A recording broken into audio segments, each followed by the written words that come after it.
even though I'm about 99.9% positive that Trisha Paytas is never going to see this video, I am currently sitting on my kitchen floor in front of my fridge. This one's for you, Trish. So, let me just preface this by saying that I'm not making this video because I am an easily offended millennial trans person. I'm not offended by Trisha's video. My issue with this video, one of many, is that the mainstream media, social media, everything that's being highlighted around the trans community right now is not exactly in a positive light. And Trisha Paytas, making this video, I think, adds to the issues the trans community is already facing. So, let's break this down a little bit. I just kind of watched this video like 20 minutes ago, thought that I should pop on here and make a response to it, if for no one else, for myself, because this just seems like something that should be talked about. So, first of all, I think that Trisha has a lot of things going on in her life. I think that she has for many years. I used to watch her really a long time ago, more so when she used to collab with Shane and vlog with Shane back in the day. I enjoyed watching her at that point, and since then she's been through, a couple of relationships, a couple of breakups, a lot of drugs, and there's no judgment there. That's just the timeline of what's happened for Trisha. She's talked about her addiction, she's talked about mental illness, which I'm glad she's, being more open about those sort of things. However, at this point, we're kind of crossing into territory that now can affect myself and other people like me. So, that's why I'm making this video, I guess. I don't know. My response to this video is that Trisha has struggled with body dysmorphia time and time again. She's had multiple surgeries, plastic surgeries for her chest, for, she gets Botox on her lips and everywhere else, and she's had liposuction. She has a lot of body image issues, or at least she did. And I think something that happens a lot of time with people that are trying to figure things out is that they confuse body dysmorphia with gender dysphoria, which are two different things. Now, as someone that has lived with both body dysmorphia about my weight, and gender dysphoria about lots of things, there is a distinction between the two. Now, I think that's hard for some people to see sometimes, especially Trish was talking about, when she was younger, she didn't want to wear bras, she, enjoyed having short hair at this, recently, and she, something that she said that stuck out to me, which didn't seem related to body dysmorphia or gender dysphoria, was her statement about she's always had penis envy. She thought her life would be easier if she had a penis. Now, that is different than feeling like you are missing something. Now, it's not that she is feeling like she's missing something with her body, it's that she feels like, from my interpretation, it feels like more of a societal thing, like a societal pressure, where she just thinks that maybe she wouldn't have been as objectified had she, been a man. If she had a penis, she wouldn't, she would be the one in control, is almost what it feels like to me.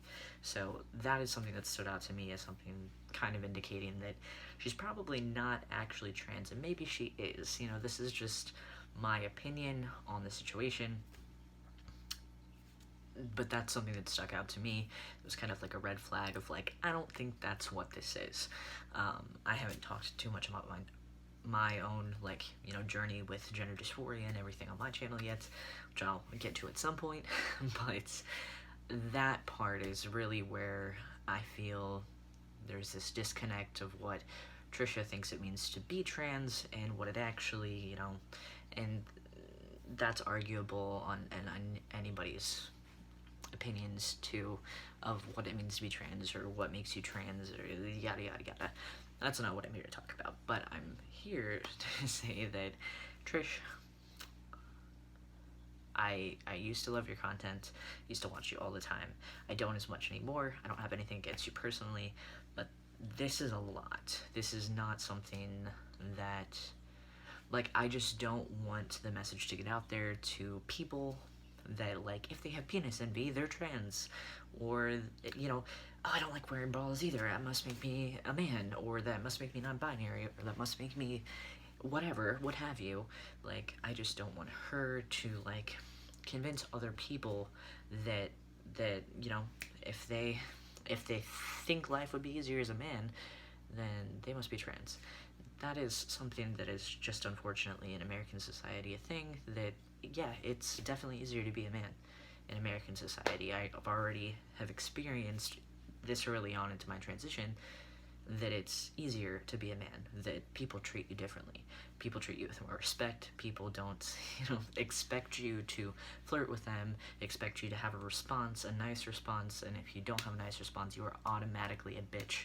Like, that is how a lot of American society views females. So that is something that sucks. It's horrible. We need to work on it as a whole, but that is a different issue than gender dysphoria and being trans, and that's something that I wanted to get on here and say, is that these are two different things. As far as the body dysmorphia goes, I'm sure a lot of trans people can have both. You can have gender dysphoria and you can have lots of other things. You can have gender dysphoria and you can have depression, you can have anxiety, you can have all kinds of things in addition to that. So you can have body dysmorphia and still have gender dysphoria and still be trans. That's not what I'm saying either, but I think her issue is that she is just very unhappy with her body, which sucks, and I get it, and it's horrible, and I feel for her, but I just don't want her to put forth this idea that because of this, because of that, like, I guess, okay, a good example of why I don't personally think that she's a trans man is that I would never get surgery to enhance certain assets, okay? That's not something I could ever do.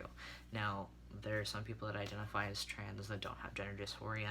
That's a separate video, but that's something that I personally would never be able to do, and maybe there are trans guys out there that would be fine with having a chest. Some people mix and match what surgeries they get, how they transition medically, and that's not for me to judge here. I just think that based off of Trisha's past with all of these things, that this is a little blown out of proportion. It's like when she comes out as a lesbian every other month. I think that's kind of what this is, except now it's the trans community, and I feel like I should talk about it, so yeah. That's pretty much it. I'm not here to send hate towards Trisha. Like I said, I think she's a good person. I think she's got a lot of things to work through. She needs to probably do more therapy sessions. I know she was talking about going recently. I think we could all use a little therapy every now and again. But, yeah, I felt like talking about this because I just feel like it could get a little out of hand pretty quickly. Yeah, alright. I'm gonna go. Bye, Fridge. Bye, Trish.